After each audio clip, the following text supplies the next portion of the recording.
For me, it honestly feels like I become a completely different person for 1 or 2 weeks every month. A lot of women don't even know where to go for help. I used to experience depressive episodes, cramps that would be so severe. Imagine feeling extremely anxious, depressed, even suicidal for 2 weeks every single month. You're tired, sore, bloated, on edge, and then suddenly your period comes and that all fades away. That's what happens to women who have PMDD, premenstrual dysphoric disorder. It affects about 5% of women around the world. And just to warn you, one of the symptoms that we're going to be talking about today is that you can get suicidal thoughts and behaviours. We're also going to break down what is known about the condition and what it's like living with it. I'm Hannah, and this is What in the World from the BBC World Service. We're going to find out more about this now from our BBC Health reporter, Ruth Clegg. Hello, welcome back. Morning, Hannah. Thanks so much for having me on today. What is it that causes PMDD then, and how does it affect women? Yes, PMDD stands for premenstrual dysphoric disorder, and it's classed as a severe hormone-based mood disorder. And it happens for 2 weeks out of every month. And for some women, it can be very severe mental health issues like depression and anxiety, and it can lead in some cases to even suicidal ideations and suicidal thoughts. And they can also experience really severe physical symptoms like bloating, breast tenderness, severe joint pain, migraines, you name it, a whole host of different symptoms. And they do overlap with PMS, premenstrual syndrome. Premenstrual syndrome tends to happen for a woman just before she gets her period, and it can result in a slight change in mood, those feelings of feeling bloated, feeling quite tired, fatigued, and it's all connected to the hormonal fluctuations that women go through. But whereas PMS affects many women, PMDD is much more specific. It affects around 5% of women, and it's so much more severe.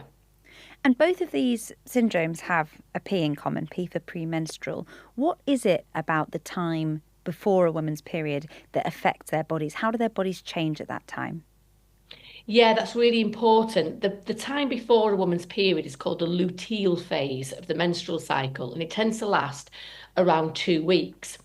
And hormones rise and fall, they fluctuate throughout a woman's menstrual cycle. And the two hormones I'm going to mention are progesterone and estrogen, and they're the two main sex hormones that affect a woman's menstrual cycle. What happens through the luteal phase, those 2 weeks before a woman gets her period, is the progesterone peaks. We have a surge of progesterone, but the estrogen starts to dip. It's at this point when a woman might start to feel those feelings of despair, despondency, those really bad physical symptoms. And we don't quite know what causes this, but what we think, what the latest research points to, is that it's the brain having a really severe negative reaction to those normal hormonal fluctuations. And then when their period comes, those symptoms lift. The fog lifts, and some women have said to me it's like they get their cells back. We have been hearing from some women around the world who suffer from PMDD. Hi, my name is Jana. I'm 26 years old and from Germany. I haven't officially been diagnosed with PMDD, but I've been struggling with symptoms for a long time, especially during the second half of my cycle. For me, it honestly feels like I become a completely different person for 1 or 2 weeks every month. I get stuck in this mental tunnel where everything feels suddenly black and white. And one of the hardest parts for me is how much it affects me socially.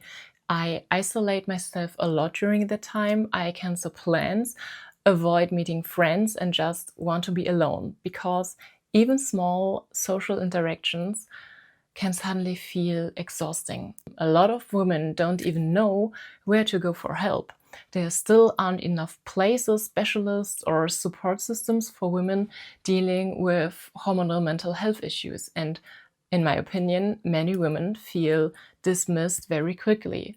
Hey guys, I'm Shariah Wise. PMDD is something that I used to experience, and I didn't even realize that I was experiencing that until I saw online another woman sharing her experience. I learned that my period isn't just when I bleed because I didn't get pregnant. My period, aka my menstrual cycle, is actually consistent of 4 phases that affect my body and my energy and my skin and all ailments of me differently per phase. I used to experience depressive episodes, cramps that would be so severe. And I do not think my country does enough for women with PMDD, women with PMS, and women with periods. And that is most women. This whole entire country was systemized to honor the biology of a man. And with more awareness, more conversations like this, we can learn how to support the biology of women better.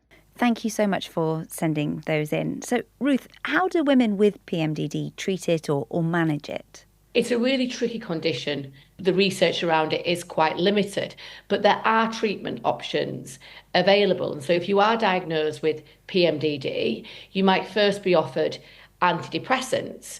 Now, some GPs might offer them cyclically. So you might take antidepressants for those 2 weeks before your period.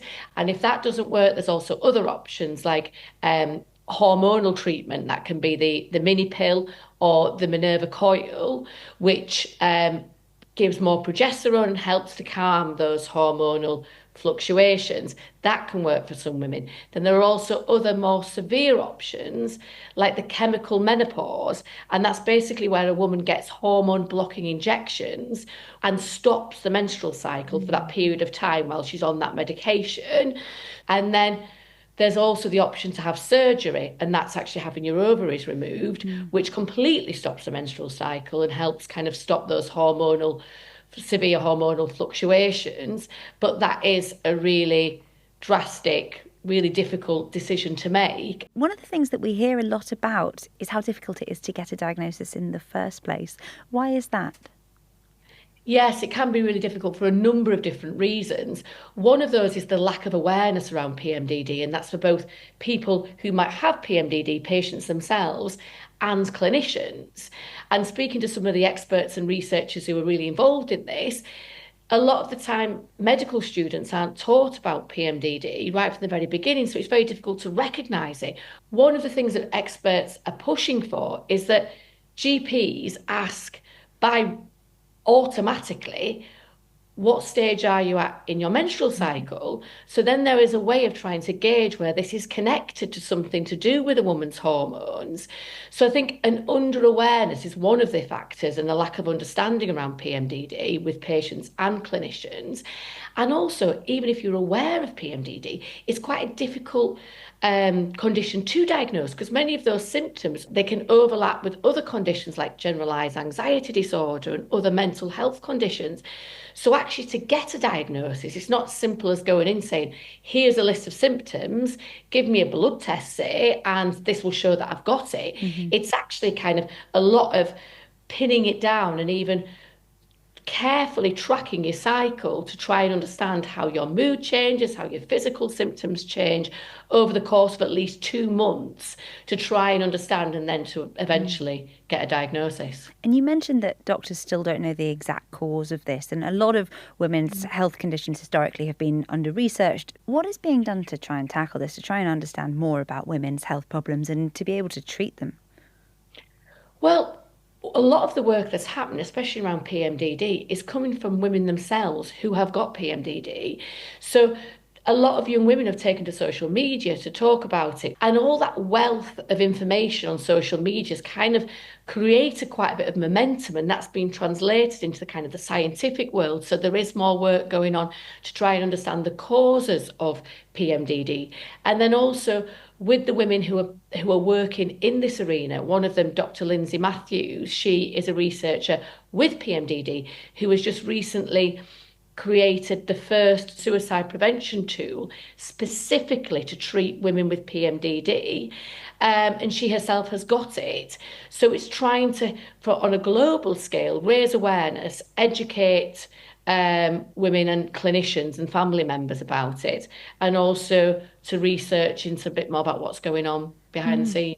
Is there any advice for people like family members, friends, partners of a woman who has PMDD, and how they might be able to support someone who's going through this? There is advice out there, and some of the women that I've been speaking to is one of the main things that you can do as a family member or a loved one or a friend of somebody with PMDD is to understand them, to recognise it and not to dismiss the symptoms that these women experience.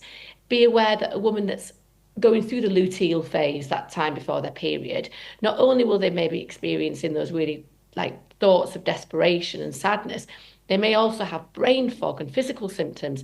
Women that I spoke to said that the understanding is so important, and to remind them that this is temporary, that this will not last, and they will come out of it, and it's okay to have those feelings. Ruth, thank you so much for that. No problem. Thanks for having me on. That's it from us today. But if you are affected by any of the things we've talked about, get in touch with a support group local to you. You can also find details of help available in many countries at Befrienders Worldwide. That's www.befrienders.org. And if you've got thoughts about today's episode, you can leave us a comment. You can get in touch with us on Instagram at BBC What in the World, and we're also on WhatsApp. And I'm just going to read out a comment on our episode about why more young people are getting cancer. So we got this on Instagram. It's from Kenny from Burundi, and they said, "Hi, I'm a med student and I really enjoyed today's episode. I didn't know that our immune system could fight cancer, but now I do. It was a great episode and I'd love to hear much more about health." Well, immunotherapy is one of the treatments for cancer, and it works by using your body's own immune system to fight diseases. So I'm really glad that you enjoyed that episode, and do keep those comments coming. I'm Hannah. This is What in the World from the BBC World Service, and I'll see you soon.